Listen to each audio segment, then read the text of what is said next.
Good morning friends, welcome to another session of commerce classes. Today in this session we are going to discuss about branch banking and unit banking. Myself Sunita, lecturer in commerce, SRRN Government Degree College, Vijayawada. While going into the concept, earlier session we have discussed about the financial system.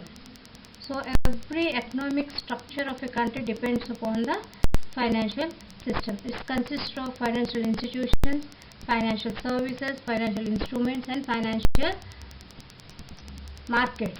So these four should be accompanied or interrelated with each other. Mainly it provides the medium-term finance, the short-term finance and long-term finance, which will come together to boost up the financial system of a country. So they will issue the financial instruments and the financial institution which provides the finance, or it will mobilize the saving and lead it to the industry people. So from that the concept it has designed the financial institutions has been number of institutions which provides major part of the finance to the country. So here we will see in earlier session also we have discussed different types of financial institutions like commercial banks, state banks and Reserve Bank of India, chain banking, group banking, all this will come under in the banking system of India. Today we are discussing about the branch banking and unit banking. So while going into the concept we will see the meaning of a branch. So here we have written that it is a mode of expansion. So what do you mean by expansion? It will increase the number, or it will increase the size of his business or his organization. It is nothing but expansion. So one head will be there. When he runs his business, he gets the profit. He is in the view that he should expand his business. From that the branch has been developed. So next we can see that it is a location of an organization with several location. Organization nothing but we can call as a వ్యవస్థ. అంటే ఒక చోట వ్యవస్థ ఉన్నప్పుడు దాని ద్వారా వచ్చిన branches అవన్నీ కూడా వేరే వేరే లొకేషన్లో ఏమవుతుంది అంటే ఇమిడి ఉంటుంది. అంటే పైన ఒక ఆర్గనైజేషన్ హెడ్ అనేది ఉంటుంది, దాని కింద సెవరల్ ఆర్గనైజేషన్స్ ఏమవుతుంది చిన్న చిన్న పార్ట్స్ కింద డివైడ్ అయ్యి లొకేషన్స్లో ఏమవుతుందంటే తన యొక్క పనిని చేయడం జరుగుతుంది. దాన్ని ఏమంటే location of organisation with several locations చెప్తాం. అంటే ఒక్కొక్క ప్రాంతంలో ఆ హెడ్ యొక్క బ్రాంచెస్ అనేవి నెలకొల్పడం జరుగుతుంది. And we can see the expansions is nothing but విస్తరణ అంటాం మనం. విస్తరణ అంటే ఏంటంటే ఎక్కువగా ఏదైతే వ్యాపారం చేస్తామో దాంట్లో లాభాలు వచ్చినప్పుడు మనం ఈ చోట కాకుండా వేరే చోట కూడా మన వ్యాపారం అనేది కొనసాగించాలనే ఆలోచన రావడాన్ని మనం ఏమంటే expansion. It should be expand to another place అన్నమాట. ఈ విధంగా మనం చెప్పుకోవచ్చు. నెక్స్ట్ స్లైడ్లో మనం చూసేది ఏంటంటే దీన్ని ఒక డయాగ్రమాటిక్ రిప్రజెంటేషన్గా కూడా చెప్పుకోవచ్చు. మనం లార్జ్ బ్యాంక్స్, ఫర్ ఎగ్జాంపుల్ మనం లార్జ్ బ్యాంక్స్ అంటే ఎక్కువ ఎవరైతే గ్రూప్స్ ఆఫ్ బ్యాంక్స్ ఉంటే అట్లా అన్నిటిని కూడా మనం లార్జ్ బ్యాంక్స్ అంటాము. ఆ లార్జ్ బ్యాంక్స్ ఏం చేస్తాయంటే ఏదైతే బ్యాంకింగ్ బిజినెస్ తీసుకుంటాయో అంటే ఏంటి డిపాజిట్లు అనేవి యాక్సెప్ట్ చేస్తాయి. యాక్సెప్ట్ చేసిన డిపాజిట్ అంటే పొదుపు దగ్గర నుంచి వేరే వాళ్ళకి లోన్స్ కానీ రుణాల కింద ఇవ్వడం కానీ లేదనుకోండి అదర్ సర్వీసెస్ చేయడం, ఇవన్నీ కూడా మనం ఏం చేస్తామంటే బ్యాంకింగ్ బిజినెస్ కింద డిఫైన్ చేయడం జరుగుతుంది. అన్నీ ఒకే చోటు కాకుండా ఒక్కొక్క ఏరియాలో తన యొక్క బ్రాంచెస్ని విస్తరణ చేసి అప్పుడు ఏమంటారంటే బ్యాంకింగ్ బిజినెస్ని కొనసాగించడం జరుగుతుంది. సో ఇక్కడ స్ప్రెడ్ బ్రాంచెస్ అంటే ఒకే చోట ఉండిపోకుండా ఒక ప్రాంతాన్ని అభివృద్ధి చేయకుండా వేరే వేరే చోట్ల కూడా తన యొక్క బ్రాంచెస్ని ఏర్పాటు చేసుకొని అభివృద్ధి చేయడానికి ఈ బ్రాంచ్ బ్యాంకింగ్ అనేది బాగా ఉపయోగపడుతుంది. చూడండి లార్జ్ బ్రాంచెస్ మనం for example state bank of India తీసుకున్నాం అనుకోండి, దాని హెడ్ ఆఫీస్ అనేది ఒక చోటు ఉంటుంది కానీ అది ఏం చేస్తుంది పబ్లిక్ నుంచి డిపాజిట్ని యాక్సెప్ట్ చేస్తుంది. అలాగే లోన్స్ కూడా ఏమవుతుందంటే ఎవరైతే అవసరం అవుతుందో ఇండస్ట్రీ అంటే పెట్టుబడిదారులు కానివ్వండి, ఉత్పత్తిదారులు కానీ వాళ్ళకి ఏం చేస్తుందంటే లోన్స్ కింద ఆ డబ్బులు అనేది ఇవ్వడం జరుగుతుంది. అలాగే అదర్ సర్వీసెస్ సేవలు like collection of a bill కానీ ఇలాగా మర్చెంట్ బ్యాంకింగ్ కానీ వెంచర్ క్యాపిటల్ కానీ ఇలా కానీ కొన్ని సర్వీసెస్ అనేది అందజేస్తుంది. ఏదైతే ఆ పని ఒక్క చోట ఉండకాకుండా వేరే ప్రాంతాల్లో తన యొక్క బ్రాంచెస్ ఓపెన్ చేసుకొని అక్కడి నుంచి కూడా ఆ పనులు అనేవి కొనసాగించుకునేలాగా బ్రాంచెస్ ఏం చేస్తుందంటే స్ప్రెడ్ అనేది చేయడం జరుగుతుంది. దాన్ని ఏమంటామంటే మనం బ్రాంచ్ బ్యాంకింగ్ అంటాం. So we will see the introduction. So ఇక్కడ కొంచెం మీనింగ్ అనేది ఇవ్వడం జరిగింది. ఏంటంటే branch banking is a system where the banking business is carried on by a single bank with a network of branches throughout the length and breadth of the country. ఈ branch banking is carried by a single bank అంటే ఏంటి, ఒక head office అనేది ఉంటుంది. ఆ head office ద్వారా network ద్వారా branches ఏం చేస్తాయంటే వర్క్ అనేది చేయడం జరుగుతుంది ఆల్ ఓవర్ ద కంట్రీ. అందుకే మనం లార్జెస్ట్ బ్యాంక్ ఏదంటే స్టేట్ బ్యాంక్ ఆఫ్ ఇండియా కింద చెప్పుకుంటాం. సో మెయిన్ హెడ్ ఆఫీస్ అనేది ముంబైలో ఉంటుంది. దాని యొక్క బ్రాంచెస్ అంటే పైన మీన్స్ కాశ్మీర్ దగ్గర నుంచి కన్యాకుమారి వరకు ఎక్కడ పడితే అక్కడ ఏం చేస్తుంది దాని యొక్క బ్రాంచెస్ అనేవి స్ప్రెడ్ అయి ఉంటుందన్నమాట all over the country.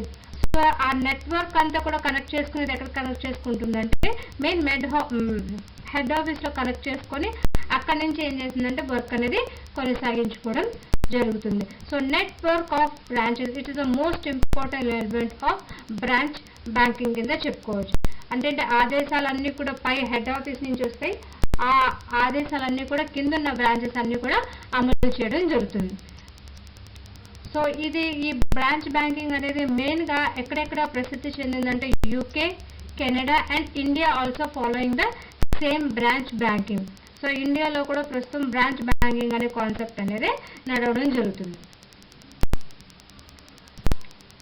Next మనం బ్రాంచ్ బ్యాంకింగ్ యొక్క లాభాలు ఏ విధంగా ఉన్నాయో చూసుకోవచ్చు.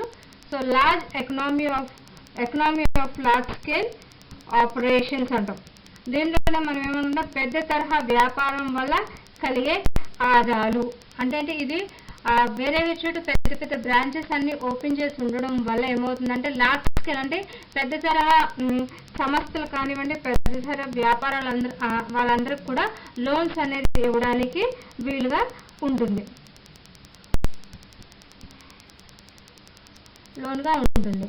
సో ఎకనామీ ఆఫ్ రిజర్వ్స్ అంటే ఏంటంటే నగదు నిల్వలో పొదుపు అనేది కంపల్సరీగా చేసుకోవచ్చు.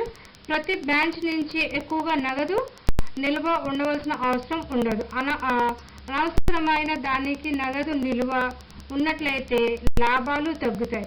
సో ఏ బ్రాంచ్లో ఎప్పుడైనా సరే నగదు నిల్వ సరిపోతే ఇతర బ్రాంచ్ నుంచి ద్రవ్యం వసూలు బదిలీ చేసుకోవచ్చు. అంటే ఇది ఏంటంటే ఒక హెడ్ ఆఫీస్ అనేది ఒక చోట ఉంటుంది, బ్రాంచ్ అనేది వేరే చోట ఉంటుంది. కాబట్టి ప్రతి బ్రాంచ్ అనేది అంత రిజర్వ్ అనేది ఎక్కువగా ఉంచుకోవాల్సిన అవసరం ఉండదు. ఒకవేళ ఏదైనా తగ్గింది అనుకోండి, వేరే బ్రాంచ్ నుంచి ఆ అమౌంట్ అనేది సమకూర్చుకోవడానికి ఈ బ్రాంచ్ బ్యాంకింగ్లో అవకాశం అనేది ఉంటుంది. అలాగే మూడో పాయింట్ చూసుకుంటే స్ప్రెడ్డింగ్ ఆఫ్ రిస్క్ అంటారు. స్ప్రెడ్డింగ్ ఆఫ్ రిస్క్ అంటే రిస్క్ని సమానంగా ఏం చేస్తారంటే పంచుకోవడం అనేది జరుగుతుంది. ఒకవేళ ఏదైనా బ్రాంచ్లో కానీ ఏదైనా ఇబ్బంది కానీ లేదా నగదు కానీ ఏదైనా డబ్బు అవసరమైనప్పుడు ఏం జరుగుతుందంటే పక్క బ్రాంచ్ నుంచి ఆ అమౌంట్ అనేది తెచ్చుకొని అప్పటికి ఆ అవసరం కానీ లేదా ఆ రిస్క్ అనేది భరించుకొని తర్వాత ఆ బ్రాంచ్ వాళ్ళకి ఏమవుతుందంటే ఆ అమౌంట్ అనేది చెల్లించడం జరుగుతుంది. ఒకవేళ ఏదైనా బ్రాంచ్లో కానీ సిబ్బంది కానీ ఏమైనా తక్కువ అయ్యారనుకోండి, ఈ బ్రాంచ్ నుంచి సిబ్బంది వెళ్ళి ఆ ఏదైనా బ్రాంచ్లో ఏం చేస్తున్నారంటే వర్క్ అనేది చేయడం జరుగుతుంది. ఆ విధంగా ఏం చేస్తుందంటే రిస్క్ కానీ ఏదైనా సరే భరించుకునే శక్తి అనేది ఈ బ్రాంచ్ బ్యాంకింగ్లో ఉంటుంది. అలాగే శ్రమ విభజన అలాగే ప్రత్యేకీకరణ ప్రవేశపెట్టడం అవకాశం ఉండడం వల్ల ఈ బ్యాంకులకి ఎక్కువ ప్రోత్సాహం అనేది కల్పించడం జరుగుతుంది. అలాగే గ్రేటర్ స్టెబిలిటీ అంటాం.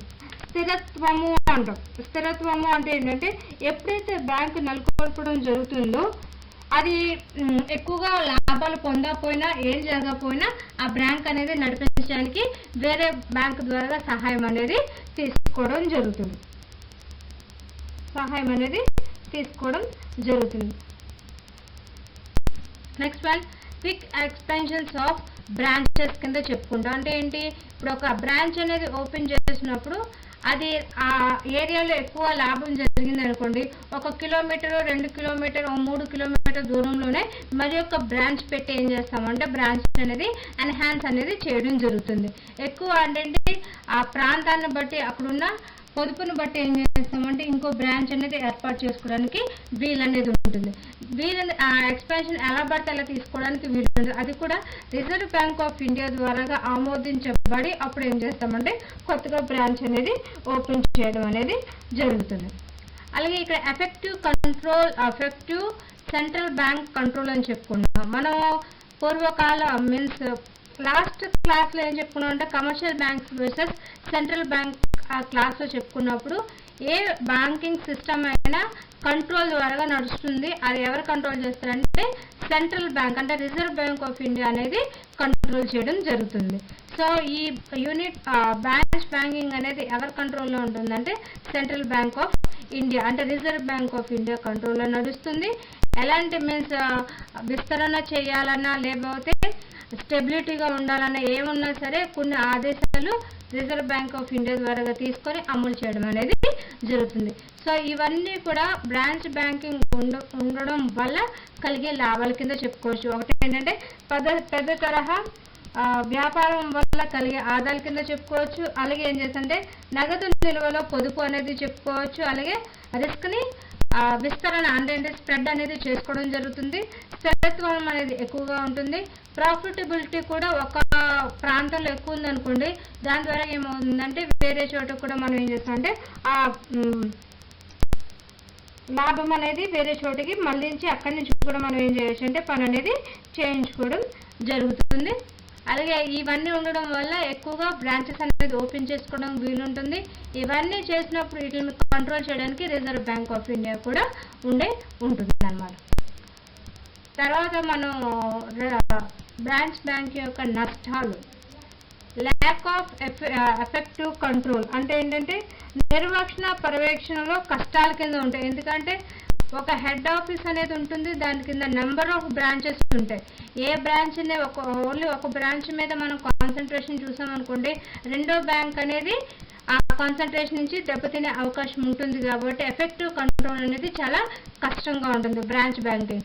ఓన్లీ ఒక బ్యాంక్ ఉందనుకోండి, మనం ఎలాగైనా ఆ పర్యవేక్షణ అనేది చూడడానికి వీలు అనేది ఉంటుంది. కానీ నెంబర్ ఆఫ్ బ్రాంచెస్ ఉంటే ఏ బ్రాంచ్ ఎక్కువగా చూడాలి ఏ బ్రాంచ్ తక్కువగా చూడాలని చెప్పి ఈ కన్ఫ్యూజన్ వల్ల ఎఫెక్టివ్ కంట్రోల్ అనేది చేయడానికి వీలు అనేది ఉండదు. అలాగే ల్యాక్ ఆఫ్ పర్సనల్ నాలెడ్జ్ అంటాం. అంటే ఎక్కువ బ్రాంచెస్ ఉంటాయి కాబట్టి ఏ కస్టమర్ ఏ విధంగా ఉన్నాడు, వాడు ఎలాంటి లోన్స్ ఏమేమి తీసుకున్నాడు ఏంటనేది పర్సనల్ ఇన్ఫర్మేషన్ అనేది చాలా తక్కువగా ఉంటుంది.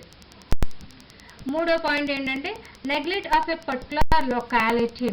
అన్ని బ్రాంచెస్ ఉంటాయి కాబట్టి దేని మీద కూడా ఆ పర్టికులర్ లొకాలిటీ మీద ఏం చేస్తాం, నెంబర్ ఆఫ్ బ్రాంచెస్ ఉన్నాయి, ఒకదాని కదా ఒకటి కావచ్చు అని చెప్పి ఏం చేస్తామంటే కొన్ని ఏరియాస్ని నెగ్లెక్ట్ చేసే ఆస్కారం అనేది ఈ బ్రాంచ్ బ్యాంకింగ్లో ఉంటుంది. Next point we will go for the creating monopoly power. పైనుంచి ఏదైతే ఆదేశాలు వస్తాయో అవన్నీ కూడా ఈ బ్రాంచ్ బ్యాంకింగ్లో అమలు జరుగుతుంది కాబట్టి ఇది మోనోపోలీ పవర్ కింద ఏకస్వామ్య అధికారం కింద చెప్పుకోవడం జరుగుతుంది. వాళ్ళు సొంతంగా నిర్ణయాలు అనేది తీసుకోవడానికి వీలుండదు. ఏది చెప్పాలన్నా సరే హెడ్ ఆఫీస్ ద్వారాగానే వాళ్ళకి ఆదేశాలు రావాలి. వీళ్ళు బ్రాంచెస్ ఏమైనా చేయాలని చెప్పి అది ఆ పై అధికారికి తెలియజేస్తేనే కానీ వాళ్ళు ఆమోదించకుండా వీళ్ళు ఏమీ చేయలేరు. కాబట్టి ఇట్ క్రియేట్స్ మోనోపోలీ పవర్ అంటే ఏకస్వామ్య అధికారం అనేది బ్రాంచ్ బ్యాంకింగ్లో ఎక్కువగా ఉంటుంది. So these are the disadvantages of branch banking. So next we can go for unit banking. Unit ante enti only single. So these banking operations are carried out through a single office and confined to a particular area. ఇదేంటంటే only ఒక single bank మాత్రమే ఉంటుంది, అది కూడా ఒక particular region మాత్రమే సంబంధించి ఉంటుంది తప్ప వేరే చోట దీనికి ఎలాంటి బ్రాంచెస్ అనేవి ఉండే ఆస్కారం అనేది ఉండదు. అందుకే చూడండి, these banks maintains no branches, only ఒక్క హెడ్ ఆఫీసే ఉంటుంది, ఆ ప్రాంతానికి ఆ బ్యాంక్ మాత్రమే ఉంటుంది, దీనికి వేరే చోట ఎలాంటి బ్రాంచెస్ అనేవి ఉండవు. The size of this bank is usually small and the capital is limited. అంటే దీని యొక్క పరిమాణం అనేది చాలా తక్కువగా ఉంటుంది, అలాగే మూలధనం కూడా చాలా తక్కువగా ఉంటుంది. సో దీన్ని అమలు చేసే యూనిట్ బ్యాంకింగ్ అనేది ఎక్కువగా మొదటిది ప్రవేశపెట్టింది ఎవరంటే యునైటెడ్ స్టేట్స్ ఆఫ్ అమెరికా ద్వారా యూనిట్ బ్యాంకింగ్ అనేది మనుగడలోకి రావడం జరిగింది. So these are the advantages of unit banking. First one is the personal contact, next one quick decisions, local area development, effective management, economic small scale operations. So personal contact అంటే వ్యక్తిగత సంబంధాలు, ఆ ప్రాంతంలో ఆ యొక్క చిన్న బ్యాంక్ మాత్రమే ఉంటుంది కాబట్టి ఆ ఏరియాకి సంబంధించిన ప్రాంతాలన్నీ కూడా మనుషులందరూ కూడా ఆ బ్యాంక్లోనే పొదుపు అనేది చేయడం జరుగుతుంది. కాబట్టి ఈ బ్యాంక్లో ఏముంటుందంటే పర్సనల్ వ్యక్తిగత కాంటాక్ట్ అనేది బాగా వ్యక్తిగత సంబంధాలు అనేవి ఎక్కువగా ఉండే ఛాన్సెస్ ఉంటాయి. అదేంటి, బ్యాంక్ మేనేజర్ తన బ్యాంకు పరిధిలో ఖాతాదారులు 8 మంది ఉన్నారు, వాళ్ళ పరిచయాలు పెంపొందించుకునే అవకాశం అనేది ఎక్కువగా ఉంటుంది. సో ఖాతాదారులతో స్నేహ సంబంధాలు పెంచుకోవడానికి వారి ఆర్థిక సృష్టిని అంచనా వేయొచ్చు. ఈ ప్రయోజనం బ్రాంచ్ బ్యాంకింగ్లో ఉండదు. అంటే ఏంటి, బ్రాంచెస్ ఎక్కువగా ఉంటాయి కాబట్టి ఎవరితో అలాంటి పర్సనల్ రిలేషన్స్ అనేవి ఉండవు. కానీ యూనిట్ బ్యాంకింగ్ ఓన్లీ ఒక్క రీజియన్ అంటే ఒక్క ప్రాంతానికి సంబంధించి ఉంటుంది కాబట్టి ఆ ప్రాంత ప్రజలందరితో కూడా ఏముంటుందంటే వ్యక్తిగత సంబంధం అనేది ఎక్కువగా ఉండే అవకాశం అనేది ఉంటుంది. అలాగే రెండోది ఏంటంటే క్విక్ డెసిషన్, నిర్ణయాలు అనేవి తొందరగా తీసుకోవడానికి అవకాశం అనేది ఉంటుంది. బ్రాంచ్ బ్యాంకింగ్లోనైతే హెడ్ ఆఫీస్ నుంచి ఆదేశాలు వస్తేనే కింద బ్రాంచ్ వాళ్ళు అదే అమలు చేసే అవకాశం ఉంటుంది. కానీ ఇక్కడ యూనిట్ బ్యాంకింగ్లో ఒకే బ్యాంక్ ఉంటుంది కాబట్టి మేనేజర్ ఏ విధంగా అయితే ఆ నిర్ణయాలు తీసుకోవచ్చు, ఆ నిర్ణయాల ప్రకారంగా ఆ పని అనేది చేసుకునే అవకాశం అనేది యూనిట్ బ్యాంకింగ్లో ఉండే అవకాశం అనేది ఉంటుంది. మూడోది ఏంటంటే లోకల్ ఏరియా డెవలప్మెంట్. ఇది ఒక ప్రాంతానికి సంబంధించిన బ్యాంకు కాబట్టి అక్కడున్న లోకల్ ఏరియాస్ అన్నీ కూడా అభివృద్ధి చెందడానికి అవకాశం అనేది ఎక్కువగా కనబడుతుంది. నెక్స్ట్ పాయింట్ ఇది ఎఫెక్టివ్ మేనేజ్మెంట్ అంటే నిర్వహణ సామర్థ్యము అని చెప్పుకుంటున్నాం. ఇది చాలా చిన్నగా ఒకే యూనిట్ ఉంటుంది కాబట్టి దీని ద్వారా నిర్వహణ సామర్థ్యం అనేది సులువుగా ఉంటుంది. చిన్న యూనిట్ బ్యాంకింగ్ నిర్వహణ పర్యవేక్షణ సులభంగా జరుగుతుంది. వనరులు ఏమైతే ఉన్నాయో కార్యకలాపాలు కానివ్వండి, ఏమన్నా తీసుకోవడం కానీ అవన్నీ కూడా ఏమవుతుందంటే చోటు చేసుకోవడానికి ఎక్కువగా అవకాశం అనేది ఉంటుంది. And last one is economy of small scale operations.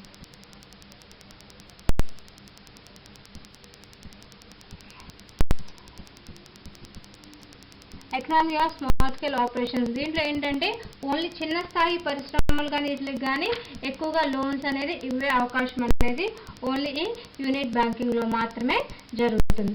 అందుకే బ్రాంచ్ బ్యాంకింగ్ అనేది పెద్ద తరహా ఆదాయాల గురించి మాట్లాడుకుంటాం, ఈ యూనిట్ బ్యాంకింగ్లో చిన్నతర ఆదాయాల గురించి మాట్లాడుకోవడం జరుగుతుంది. So these are the 3 disadvantages of unit banking. Limited financial resources కింద చెప్పుకోవచ్చు. లిమిటెడ్ ఫైనాన్షియల్ రిసోర్సెస్ అంటే ఏంటంటే పరిమితమైన ఆర్థిక వనరుల కింద చెప్పుకుంటాం. ఇది చిన్న ప్రాంతంలో ఒక్క బ్యాంక్ మాత్రమే ఉంటుంది కాబట్టి దీనికి అంతగా ఎలాంటి ఫైనాన్షియల్ సపోర్ట్ అనేది ఎక్కువగా ఉండదు. భారీ స్థాయిలో నిధులు అనేవి సమర్పించుకోవడం చాలా కష్టంగా ఉంటుంది యూనిట్ బ్యాంకింగ్లో. రెండోది ఏంటంటే spreading of risk is not possible. Risk అనేది నష్ట భయాన్ని తగ్గించే స్ప్రెడ్ చేసుకునే అవకాశం అనేది చాలా తక్కువగా ఉంటుంది. ఒక బ్యాంకే ఉంటుంది, దాంట్లో ఎంప్లాయీస్ ఉన్నా లేకపోయినా ఆ పని అనేది ఎవరైతే తక్కువ ఉద్యోగులు ఉంటారో వాళ్ళ మీద పడుతుంది కాబట్టి స్ప్రెడ్డింగ్ ఆఫ్ రిస్క్ అనేది చాలా తక్కువ, నాట్ పాసిబుల్. అంటే స్ప్రెడ్ చేసుకోవడం చాలా ఇబ్బందికరంగా ఉంటుందన్నమాట. సో నెక్స్ట్ పాయింట్ ఏంటంటే పర్సనల్ కాంటాక్ట్ ఏ రిస్క్, అంటే వ్యక్తిగత సంబంధాలు కూడా ఒక్కోసారి నష్టాన్ని గురి చేస్తూ ఉంటుంది. ఎక్కువగా పర్సనల్ కాంటాక్ట్స్ పెట్టుకున్నాం అనుకోండి, వాళ్ళు ఎలాంటి ప్రూఫ్స్ ఏమీ లేకుండా మనం ఏమైనా సరే డబ్బులు ఏమైనా ఇచ్చామనుకోండి, రేపొద్దున వాళ్ళు పే చేయకపోయినా దాని ద్వారా కూడా మనకి ఇబ్బంది అనేది, అంటే బ్యాంకు సిబ్బందికి ఇబ్బంది కలిగే అవకాశం ఉంటుంది. కాబట్టి personal contact maybe at risk అని కూడా చెప్పుకోవచ్చు. సో ఇవి branch banking versus commercial bank advantages and disadvantages. Thank you.